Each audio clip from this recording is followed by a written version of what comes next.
চিনিগুড়া চালের কাচ্চি বিরিয়ানি আছে, আর এখানে মোরগ পোলাও আছে 425 2 পিস করে, আর এখানে সরষের তেলের তেয়ারি আছে 250 গ্রাম করে, বিফ হালিম আছে, মাটন হালিম আছে, আর বিফ 300 600 900। পুরান ঢাকার বিখ্যাত হালিম, আস্ত খাসির লেগ রোস্ট কিংবা গরম ধোয়া ওঠা বিখ্যাত কাচ্চি কি নেই এখানে। নতুন ঢাকাতেই মিলছে পুরান ঢাকার সব ঐতিহ্যবাহী খাবার। রাজধানীর কুড়িলের আইসিসিবিতে বসেছে এমনই এক ইফতারের মেলা। পুষ্পাঞ্জলি হল ঘুরে দেখা যায় রমজানের প্রথম দিন থেকে ইফতার বাজার জমে উঠেছে। বিরিয়ানি প্রেমীদের জন্য রয়েছে মাটন কাচ্চি, মোরগ পোলাও, বিফ তেহারি।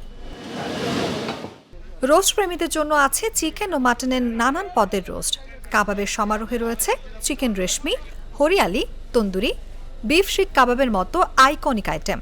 এছাড়াও হান্ডি কাবাব, ডিম চপ, কালাভুনা, মাটন হালিমের মতো পুরান ঢাকার বিশেষ আইটেমও পাওয়া যাচ্ছে এখানে। এলাকা থেকে পুরান ঢাকায় গিয়ে ইফতার কেনা সম্ভব হয় না, আবার কিনলেও ইফতারের সময় মতো আসা যায় না। তাই পরিবার নিয়ে পুরান ঢাকার ইফতারের স্বাদ নিতে আইসিসিবিতে পরিবার নিয়ে আসছেন ক্রেতারা। 13 এবং 14 নম্বর স্টলে জসিম উদ্দিন ক্যাটারিং এর ম্যানেজার হাসান আলী বলেন, পুরান ঢাকার বাহারি ইফতার নিয়ে এসেছে, যে কেউ এখানে এসে ইফতার করতে পারবেন এবং নিয়ে যেতে পারবেন।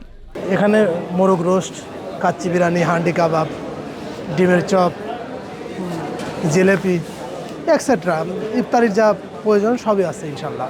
পুরান ঢাকার ঐতিহ্যবাহী ইফতারির মধ্যে কাচ্চি বিরিয়ানি সেটা পারফেক্ট, আদার্স তেহারি আছে, মোরগ পোলাও, জিলাপি আছে। ইফতারে মুখরোচক খাবারের পাশাপাশি এখানে আসে বিভিন্ন রকমের মৌসুমী ফল ও জুসের সমাহার। কমলা, আনার কিংবা কাঁচা আমের জুসগুলো ক্রেতাদের পছন্দের শীর্ষে বলে জানান বিক্রেতা।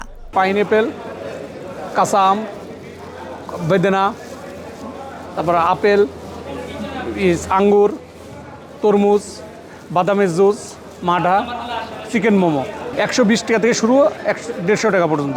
বাদামের জুস এটা 200 টাকা, মাঠা 100 টাকা, 120 টাকা, 120, 150 অরেঞ্জ 150।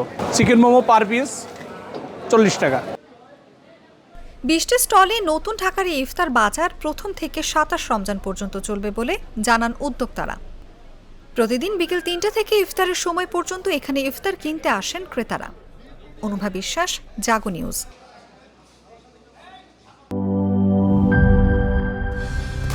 কালার এক্সপার্ট, জর্জ স্যাপ এবং মাইল্ড অন হ্যান্ডস টেকনোলজি সমৃদ্ধ অরিক্স ক্রিস্টাল ওয়াশ আপনার লন্ড্রি এক্সপার্ট।